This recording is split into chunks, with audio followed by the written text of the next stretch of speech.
बिस्मिल्लाहिर्रहमानिर्रहीम। मैं शाहिद महमूद एडवोकेट हाज़िर खिदमत है। उम्मीद है आप सब खैरियत से होंगे।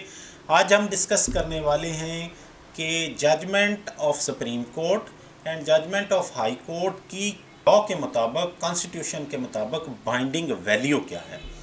इसमें दो आर्टिकल डील करते हैं of the constitution, 189 and 201। 189 deal करता है ऑनरेबल सुप्रीम कोर्ट के जो डिसीजन हैं वो बाइंडिंग हैं ऑन ऑल सबऑर्डिनेट कोर्ट। इसी तरह 201 ऑफ द कॉन्स्टिट्यूशन डील करता है कि ऑनरेबल हाई कोर्ट्स के जितने भी डिसीजंस हैं वो सबऑर्डिनेट कोर्ट्स पे बाइंडिंग इफेक्ट है। अब क्या इन दोनों आर्टिकल की कोई एग्जेम्पशन है? तो आज हमारा टॉपिक यही रहेगा कि जो आर्टिकल्स हैं वो बड़े क्लियर हैं, उनकी बाइंडिंग वैल्यू है, लेकिन देयर आर सर्टन एक्सेप्शन जिन हालात में कोई ऐसी जजमेंट्स, कुछ ऐसे ओपिनियंस जो हाई कोर्ट चाहे दे या सुप्रीम कोर्ट दे, उनकी बाइंडिंग अफेक्ट नहीं है।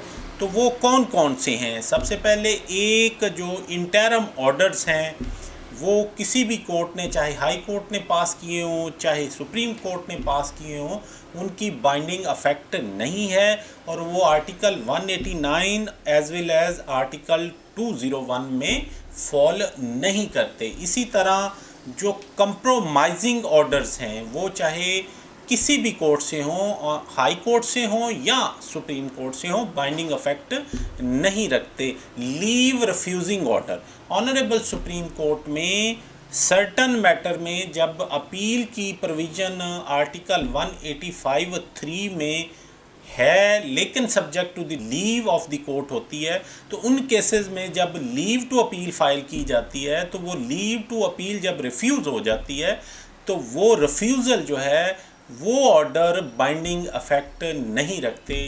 उसके बाद जो एडवाइजरी ओपिनियन है of the honourable supreme court वो भी बाइंडिंग अफेक्ट नहीं रखती। सिमिलरली जो ओबिटर डिक्टा है वो भी बाइंडिंग अफेक्ट नहीं रखता। ओबिटर डिक्टा होता क्या है? ओबिटर डिक्टा जब कोई जज साहिबान अपनी जजमेंट लिख रहे होते हैं लेकिन वो बाय द वे कोई चीज़ें डिस्कस कर जाते हैं, उस डिस्कशन से कोई लॉ की किसी किस्म की कोई डिक्लेरेशन नहीं होती या लॉ से बाबत कोई सेटलमेंट नहीं होती, ऐसे पोर्शन को ओबिटर डिक्टा किया जाता है, ऐसे पोर्शन को ओबिटर डिक्टा कहा जाता है। तो ओबिटर डिक्टा की भी बाइंडिंग अफेक्ट नहीं है। मैं शाहिद महमूद एडवोकेट इजाज़त चाहेगा, आपसे दुआओं का तलबगार है। उम्मीद है आप मेरे लिए दुआगो होंगे और उम्मीद है आप अपना ख्याल रखेंगे। अस्सलामु अलैकुम।